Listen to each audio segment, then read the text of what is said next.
What is going on, everybody? My name is Will, and thanks for checking out the monthly. Let's talk about colleges. They're increasingly expensive, controversial, and do they even work? I know at least one that doesn't. Well, with the recent revelation of a bombshell admission scheme and how it tangles with the NCAA, a March episode of the monthly feels like as good a time as any to talk about collegiate bribery scandals. Let's get started.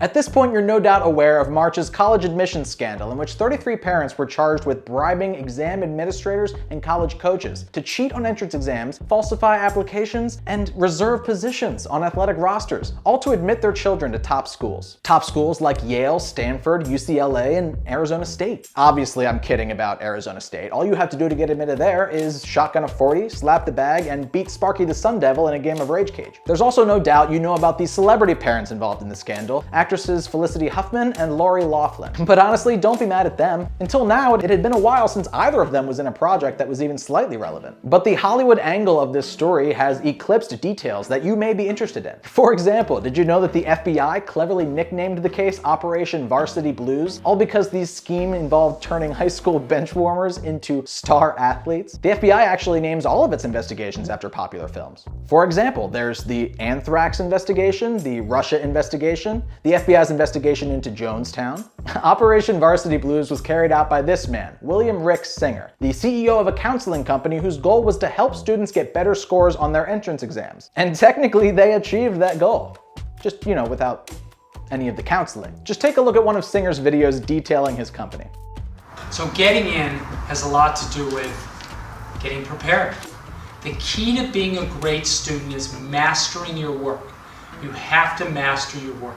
What is with that lighting, dude? You can't tell, but he's actually winking with that other eye. And they can't legally arrest you if you're winking through the lies. Oldest trick in the book. From 2011 to 2019, wealthy parents paid Singer $25 million to get their kids into school. Singer facilitated communications with college coaches and exam administrators and reportedly sought out to specifically serve the most privileged families. Singer's company was strictly referral-based, and the individual accounts are remarkable. In one case, a $500,000 bribe was paid to admit a girl to Stanford via the university's sailing team using fabricated, unearned credentials.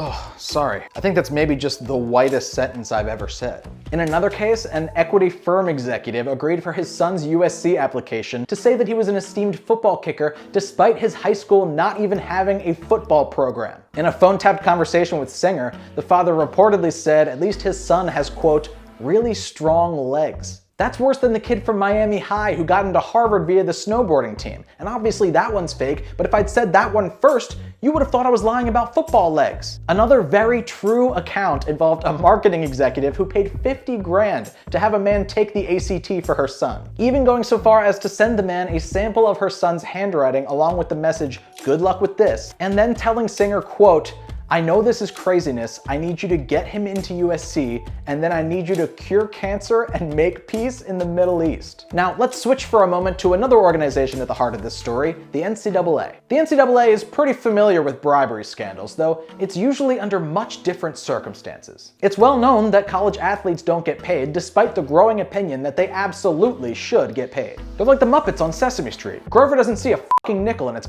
goddamn bullshit.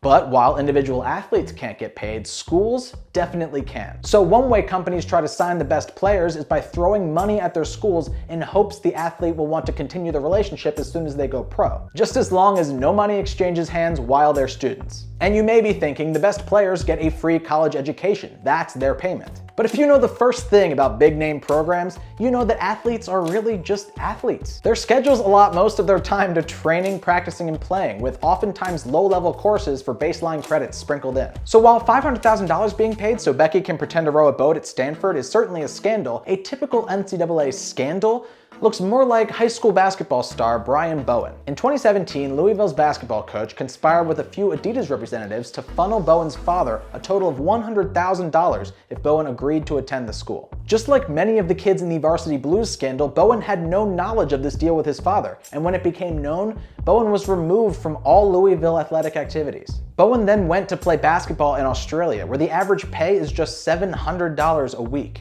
It turns out basketball is to Australians what Fleet Florp is to us. Exactly. In another scenario, one Georgia Tech basketball recruit was given $300 by his coach to be used at a strip club. The coach then got fired because it's against the rules to pay college athletes, and yes, that counted. Even though $300 is nothing, especially to a virgin at a strip club. By the time she got her socks off, dude was definitely already broke. And in another case just this year, Silvio De Souza was removed from the Kansas basketball program for 2 seasons after his guardian accepted $22,000 from a Kansas rep and an Adidas rep so that Silvio would attend the school. And once again, De Souza was eligible for punishment regardless of whether he was directly aware of the transactions taking place. So, big picture. Hold on.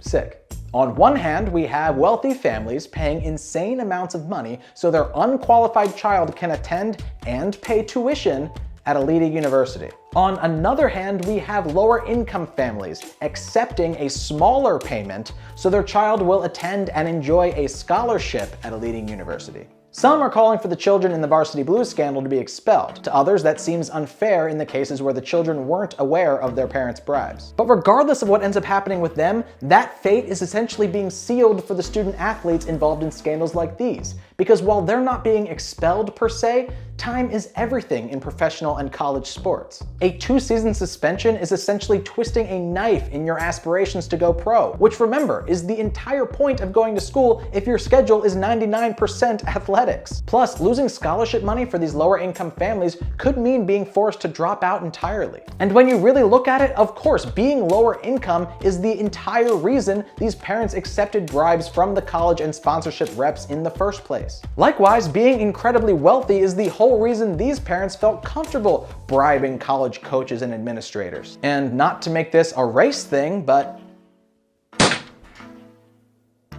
if you can't look at the wealthy students on one side, who may or may not be punished, and see the differences in the college athletes who absolutely are being punished, well, you might just have one eye closed. And perhaps that's not enough to suggest racial discrimination, but it certainly serves as an encyclopedic case study for privilege.